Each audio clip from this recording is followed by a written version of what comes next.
आज इथे मला त्यांच्या घरच्या कार्यक्रमाला आवर्जून बोलवतात, परंतु ह्या अधिकाऱ्यानं आज आमच्या जखमेवरती अगदी असं मीठ कुठलं बाहेरनं अफगाणिस्तानात आणून सोडण्याचं काम केलेलं आहे. त्यापासून अशा अनेक घटना तालुक्यात घडलेले तुम्ही माध्यमांनी सुद्धा पाहिलेले. आज मंगेश सुपे या ठिकाणी आईला घेऊन जात असताना मतदानाला इथल्या प्रभारी अधिकाऱ्यांनी त्यांच्यावरती मारहाण केली, आईसमोर मारहाण केली. त्याचे आजोबा गेल्या 5 दिवसापूर्वी एक्सपायर झालेत. त्या दुःखात आहे, तरी तो मतदानाला आला, घरच्यांना घेऊन आला. म्हणजे अन्याय करायचं काम.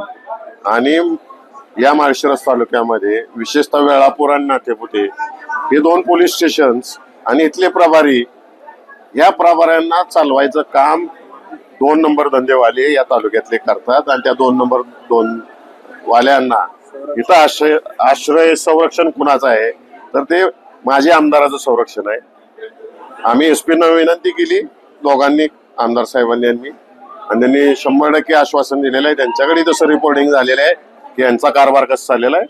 आणि 2 दिवसामध्ये DYSPचा रिपोर्ट गेल्या ते ऍक्शन घेत आहेत. तुम्ही पाहिलेलं आहे, बघताय सगळं काय चाललेलं आहे ते, आणि जनताही बघते. धन्यवाद.